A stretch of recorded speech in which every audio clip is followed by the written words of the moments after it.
Okay, so I came across this video and I think it's pretty interesting.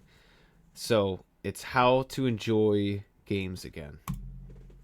Let's check it out. Growing up, I was obsessed with video games. I remember getting my first ever Game Boy and playing Pokemon Red non-stop, or laughing my ass off with my family playing tennis and bowling and Wii Sports, getting absolutely remember those dunked on in days, Halo 3 by man. my friends, and spending way too much Oh, time yeah. building the ugliest houses you've ever seen in Minecraft.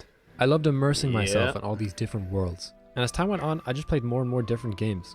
I dreamt about the day where I could afford my dream PC, and have the time and money to spend towards any game I could ever want. And yet, as I got Good old older and days. began to achieve that dream, my motivation to play those video games started to fade. I had so much more time now, and an amazing PC, as well as an absolute chonker of a Steam library. Oh, of course. So why do games no longer feel fun? I had to force myself to open new games. I think it's because we've done it all. I think when you're a kid, it's, you only get so much time to play. Games are so new that it feels so much more special because it is. And even then I wouldn't actually play them. I'd just sit there not enjoying myself. Nowadays it seems like a lot of people are going through the same thing. As they reach the end of being a teenager and kind of head into their 20s, their love for something that once dominated their childhood is now wavering. If that in any way sounds familiar, then this might be the video for you. Recently I've been trying different ways to reignite that passion for video games so that they can feel fun for me again. So in this video I'm going to be going through 5 tips that I believe will help you to once again be able to enjoy Alright. video games. Serious This is a take super on fun way this. to get back into games that you're already really familiar with. Maybe that passion for a game you've played for years is still there, and you're just looking for a way to mix things up to give yourself more incentive to continue playing it. The best thing about this tip is that you can pretty much apply it to any game you'd like to play. Pick a game or even a collection of games and just go into it with a specific challenge in mind. It could be trying to win a game using only one specific weapon, or attempting to beat the hardest difficulty in that game. It could be limiting what characters you use or what controls you're allowed to use, or just trying to complete it within a specific amount of time. One of the best examples and most popular forms of making a game more challenging to make it more fun is probably Pokemon Nuzlocke. Implementing all of these new rules has made the game so much harder, but Okay, if you go do that, all right, then every game is gonna feel extremely boring or easy because you beat it with, a pistol. You ran through and used only a pistol or something. That might even make it worse for people, though. also created this new wave of relevance for a franchise that, difficulty-wise, is pretty obviously aimed towards kids. Another example is that I'm currently trying to beat Terraria on Master Mode within 100 in-game days. And knowing that I'm doing everything with that challenge in mind has made me way more excited to sit down and play the game every single day. The thing is, they don't even have to specifically be challenges. Something else that you can do is to just set specific goals for whatever game it is you're playing. Maybe it's the goal of the entire run of the game, or it's just for the specific session. In my newest Minecraft world, my goal is to build my base almost entirely within the new biome that just came out. Even though I've been playing this game for years and I'm pretty much just doing the same things I always did, the entire vibe of what I'm doing is different because it's all inside this one brand new area. Or you can sit down after work or school and say, hey, today I'm going to beat this specific boss, or finally complete that one building project, or I'm going to beat my fastest time. Sometimes the act of just playing the game can be too vague to get excited for, so making the actions you want to complete within the game more specific can help you get more focused on just getting through the game. This one might sound a bit weird, but hear me out. Okay. Playing games isn't necessarily immersing yourself in just the game. There's quite a lot that you can do outside the game to get yourself in the mindset of winding down and relaxing. Humans are creatures of habit. If you get yourself into the habit of getting your gaming environment to be more comfortable, it'll make you feel more excited for when that time to chill out finally comes. Pick out your coziest clothes, plan a dinner or some snacks that are fun to eat while you play, I could do and make that. sure you have I could get behind that. I mean, honestly, this area needs cleaned.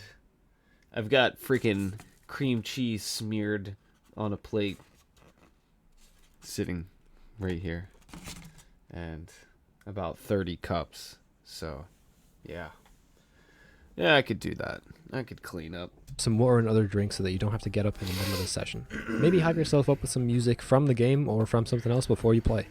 If you make this a huge big deal over getting to sit down on your chair or couch and just getting to play some games for a few hours on your favorite snacks, it'll feel way more fun not only during the session, but all the way up to whenever you planned it for. Maybe you plan to play games on a Saturday after a long week of work. Don't just come home and go on your phone and then sit down, open a bunch of random games and stuff. Plan what you're going to play, what you'll eat, and the most comfortable clothes to wear during that session. I think I need to do that. I think I've done a lot of work lately, and I need to take a break.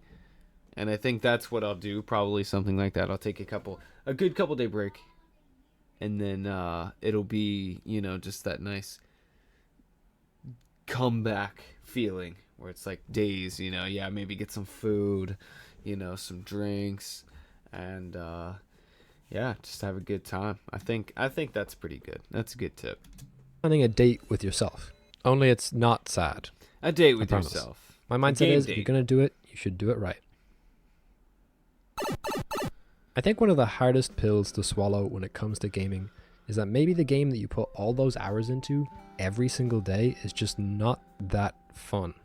Any game can be someone's favorite, but it would be a lie to say that every game ever created was just created to be a good game. It's just game. Showing all the expansions to The Sims.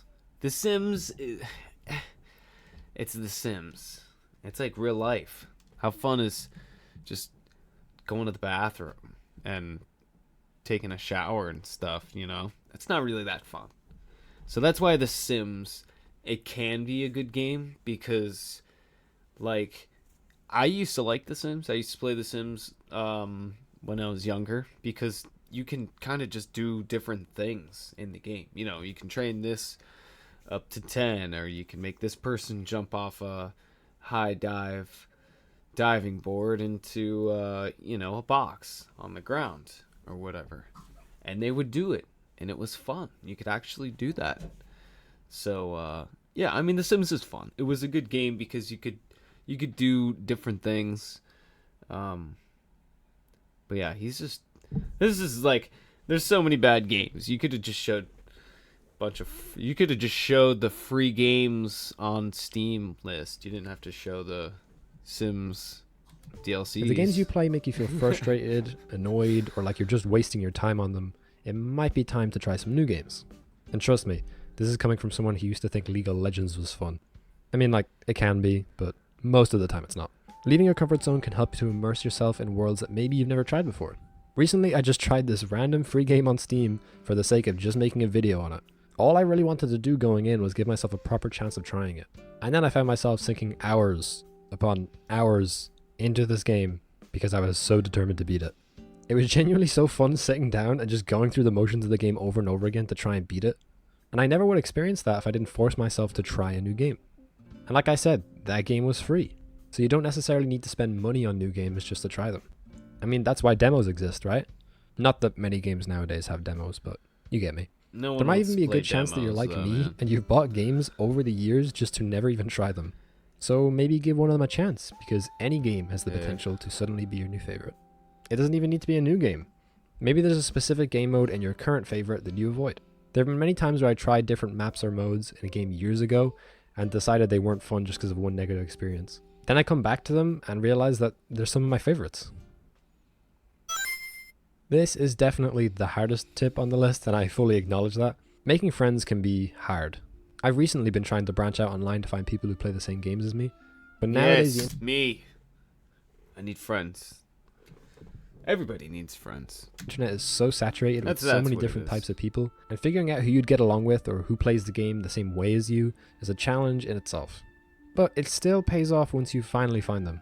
For me, I use Discord servers created for specific games like Minecraft or Destiny 2 or Phasmophobia, and then I went into the looking for group channels and just kind of scouted people out. Eventually I saw someone who I thought looked cool post a request for Phasmophobia, and by forcing myself to join that one session with that person, it ended up leading to me having a blast for hours and eventually making 3 new friends to play that game with.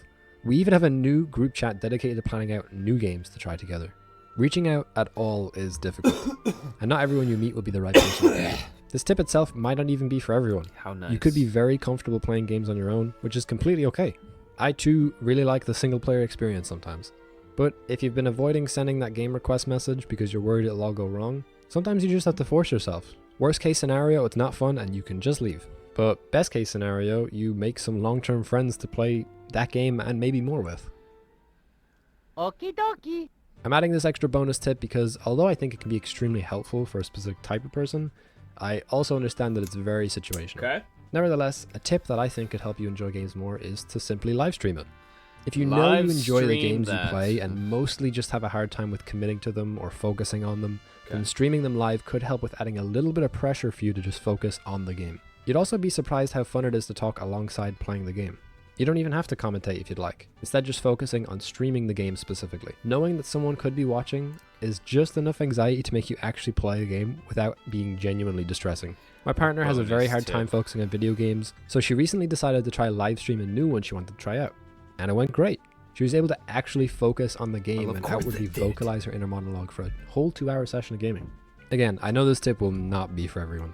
It's a very specific thing to suggest, and Yeah. if you're just not comfortable with streaming, then there are plenty of other tips in this list to try. But maybe it's something you've already I mean, you gotta like have a decent computer to stream some games, so it's obviously just like, you know, and not everybody wants to be in front of others and face trolls. consider. Yeah. And if so, this is some encouragement from me. Go ahead and try it. If you're just doing it for fun, Go ahead and try it. you don't need to be yeah, worried yeah. about having the best commentary or gameplay or getting views or having people chat. If it helps you to focus on your gaming, then that's great. If not, don't worry. This last tip might be for you. He's got another bonus tip. While the other tips on this list might seem Oh. hard, this might be the only one that you're upset to hear. Hence why Take I a kept break. it for last. But unfortunately, it's just true. Sometimes the best thing to do when Yeah. you don't enjoy something you used to is to take a break. I believe that the reason this doesn't work for a lot of people is because they don't commit to it. If you want to try to take a break from gaming, you should really try to focus on the other things in your life, such as hobbies or spending time with friends and family. If you keep trying over and over to enjoy the same games and it's not working, then what harm is there in taking a week or two to spend that time on something else? Of course, it's not that simple, but It's maybe true. you can combine it with some other tips on this list to make it easier. You could reach out to some friends and plan to play this new game together on the weekend, or maybe a fun challenge in a game you already play together. Then take a break from games up until that day. And on the day, make sure to get loads of snacks and make your space more comfortable so it'll be even more fun. And there's a good chance you'll spend the whole time taking a break. being excited for that one day. Gaming And of course, special. there are so many You're just trying factors to- as to why games can be hard to enjoy nowadays. I mean, There are problems such as having too many options, not being able to access or run the games you enjoy, yeah.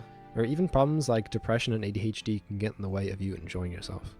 However, 9 times out of 10, burnout is the biggest factor, and taking a proper break can help you to take a step Just back gotta and take a reapproach break, man. games with a new mindset. If you're gonna take a break, you gotta take a I hope break. that this video can help you reignite that passion for gaming. These tips come straight from my experience, but I'm also still figuring out how to enjoy all the games I was once crazy about.